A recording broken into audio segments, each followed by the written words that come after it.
Kisah Azazil dalam Islam, pemimpin malaikat yang dikutuk Allah jadi iblis. Azazil dalam Islam dikenal sebagai pemimpin bangsa jin. Dialah iblis yang menggoda Adam dan Hawa untuk memakan buah huldi hingga akhirnya mereka diusir dari surga dan diturunkan ke bumi. Secara bahasa, Azazil sejatinya merupakan nama mulia yang berarti makhluk kuat Allah atau makhluk terhormat Allah. Iblis diberi gelar Azazil sebagai simbol keunggulannya sehingga ia diangkat sebagai pemimpin para malaikat. Itu karena dulu iblis memang terkenal dengan kealimannya dan kepatuhannya kepada Allah Subhanahu wa Ta'ala sebelum dikutuk karena membangkang. Untuk lebih mengenal siapa itu Azazil dalam Islam, sebelum terjerumus ke dalam kesesatan dan dikutuk Allah Subhanahu wa Ta'ala, iblis dianugerahi beberapa gelar oleh para penduduk langit. Salah satunya adalah gelar Azazil yang diberikan di langit ketujuh. Dahulu, Azazil juga pernah menjadi Sayyidul Malaikat penghulu atau pemimpin malaikat, dan Khozinul Jannah bendahara surga atau penjaga pintu surga. Ia dikisahkan sebagai makhluk Allah yang paling rajin beribadah dan punya pengetahuan sangat luas, bahkan mengalahkan malaikat.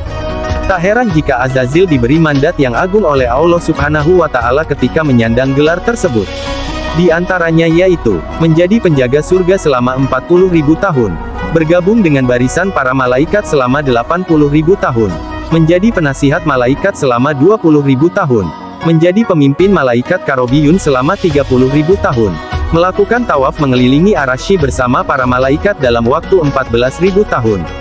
Secara keseluruhan, Azazil telah beribadah dan melakukan semua perintah Allah selama 185.000 tahun lebih. Namun, itu semua terjadi sebelum dia dikutuk dan menjadi iblis yang menggoda umat manusia. Dalam tafsir Ibnu Katsir dijelaskan bahwa dalam melakukan ibadahnya, Azazil tidak memiliki kesadaran bahwa Allah lah yang memberi kemampuan kepada seorang hamba untuk beribadah kepadanya. Ketidaksadaran itu memunculkan rasa sombong dalam diri Azazil. Sebagai pemimpin malaikat, Azazil merasa dialah yang paling berhak menduduki makom tingkatan hamba di hadapan Allah tertinggi di antara semua makhluk ciptaannya. Azazil pun mulai membangkang dan durhaka terhadap Allah Subhanahu wa Ta'ala, termasuk menolak perintahnya untuk menghormati Nabi Adam. Dia yang diciptakan dari api merasa lebih baik daripada Adam yang diciptakan dari tanah. Karena kesombongannya itu, Azazil mendapatkan nama baru, yakni iblis yang diambil dari kata balasa, yang artinya tidak mempunyai kebaikan sedikit pun. Allah lalu mengusir iblis dari surga dan mengutuknya sampai hari kiamat kelak. Kisah tersebut diabadikan dalam surat Al-A'raf ayat 12-12 yang berbunyi Allah berfirman, "Apakah yang menghalangimu, sehingga kamu tidak bersujud kepada Adam ketika aku menyuruhmu?" Iblis menjawab, "Aku lebih baik daripada dia. Engkau ciptakan aku dari api, sedangkan dia engkau ciptakan dari tanah."